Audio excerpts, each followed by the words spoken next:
So this is relevant to the Patriots because, again, it looks like you will have a chance to have one of the two premier defensive players in your orbit. I mean, again, if the trend line on Abdul Carter is legit, he's dropping in some mock drafts. There's been some other reporting about him that would lead you to believe maybe he will be available to you at 4, which previously would have said would be a godsend and would have been, too good to be true.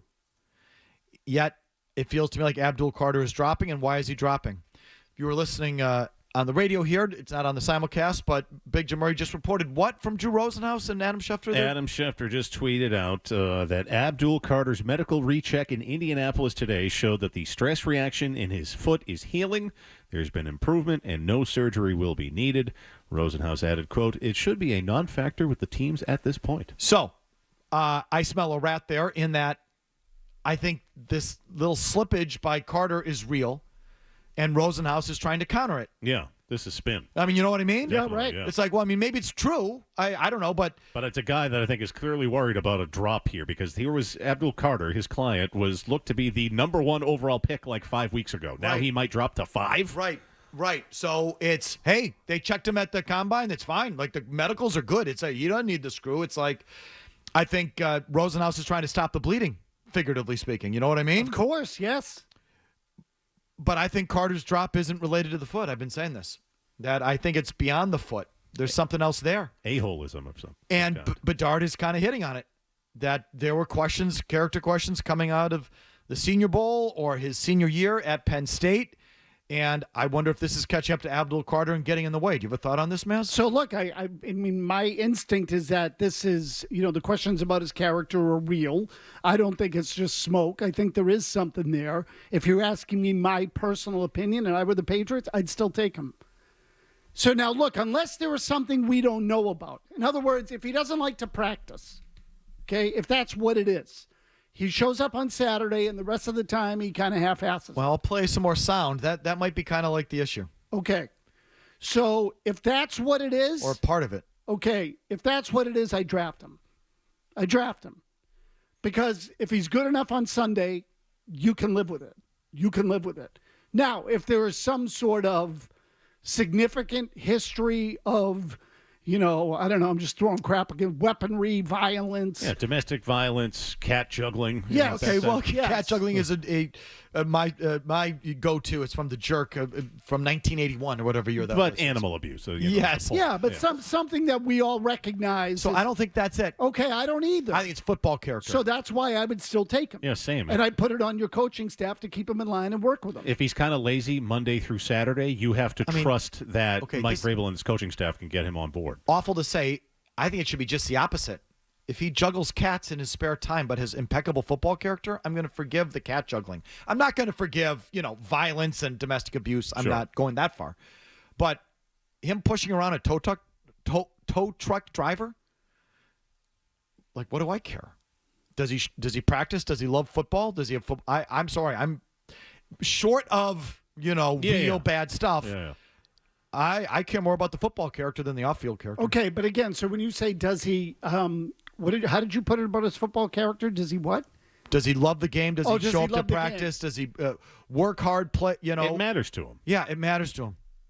Yeah, so I don't want it to be I don't want it to mean nothing to him, but I don't think it has to be the most important thing in his life. Well, let's pick it up. If he plays on Sundays. This is Nick Cattles and Greg Bedard on Greg Bedard's podcast on Boston Sports Journal about the things that have been. And Bob McGinn is he covered the Packers for a long time, but he does some good draft stuff, and he tends to really get in there and give you some stuff from scouts that you won't get other places. Like a lot of places, I think they're all just promoting the guys. McGinn sort of gets the dirt underneath the fingernails, finds out some of the lesser reported stuff about kids.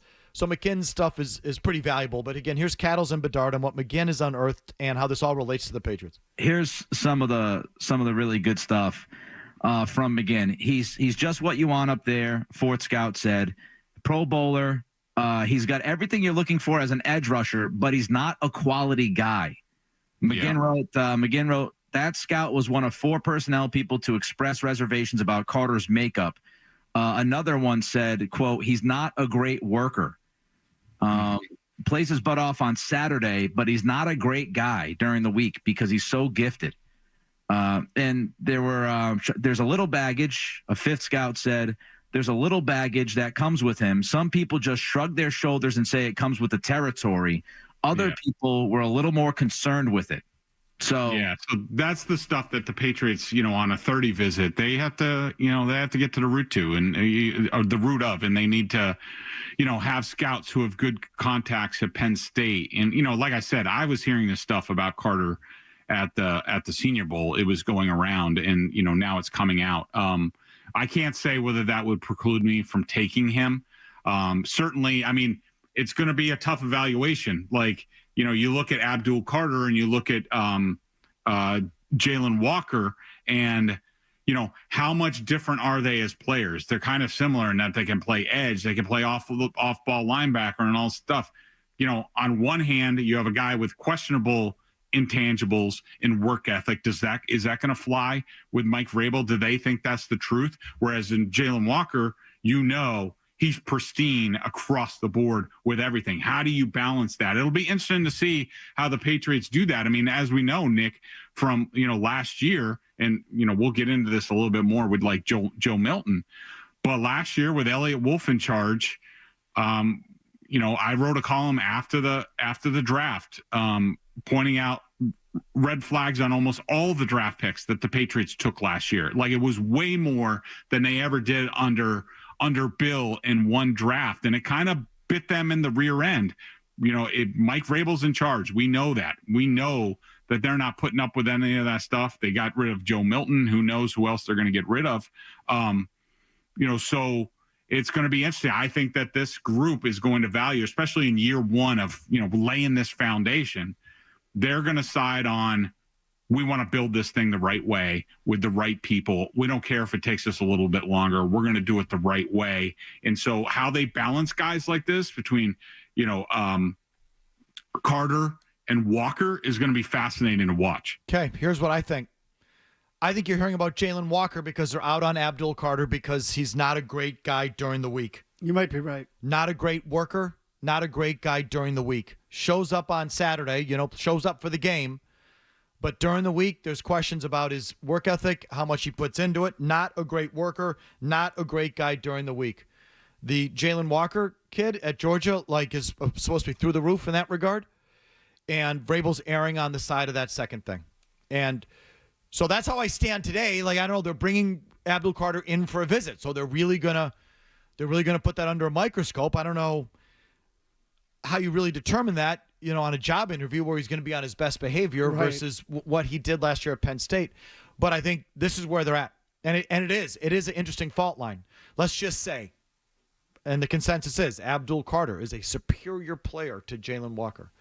But Jalen Walker works hard, great leadership, loves football, checks all those boxes, and Abdul Carter doesn't. Which side do they err on? Oh, they'll err on the conservative side. Yeah, I'd rather they err on the talent side because they desperately need some. See, that's how I feel.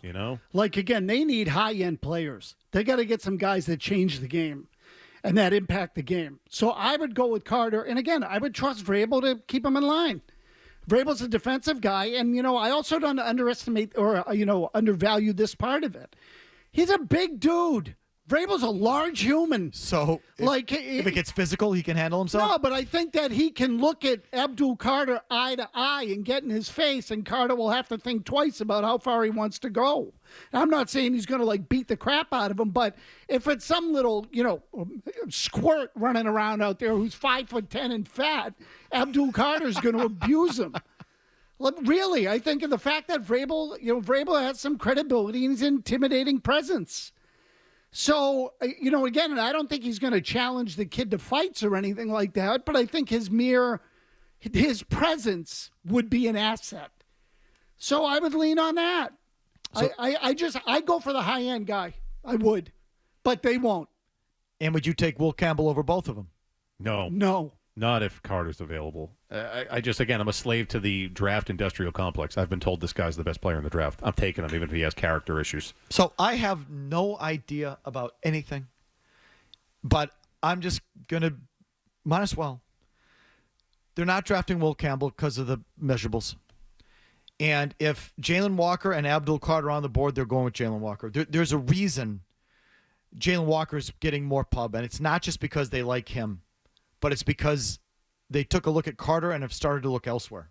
That's what I think happened.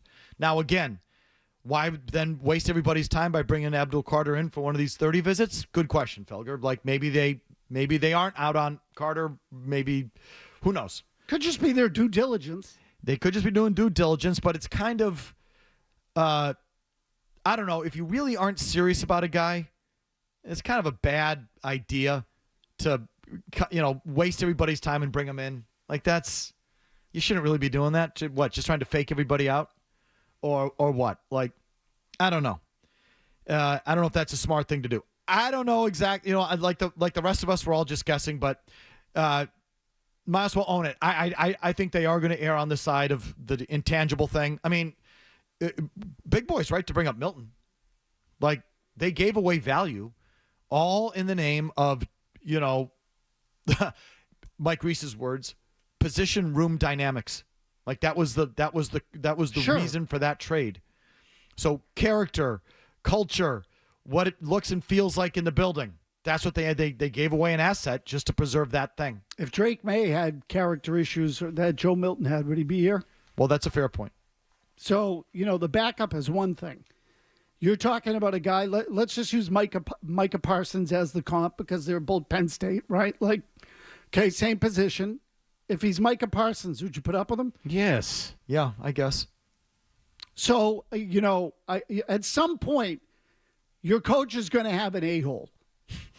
Okay? You're not going to have 53 Saints. Well, you tell me, people. Bring me the a-hole, as someone once said, or If he's good enough. you put your trust in Vrabel. This is how he wants to build it. So you'll take a little lesser in talent for a guy that gets it and works hard, and ultimately that's the way to go. I think you need a few a-holes. If you like that clip, check out more videos from Felger and Mazz here. For more Patriots analysis and opinion, hit this playlist. And for all the latest from the Sports Hub, download the app at 985thesportshub.com.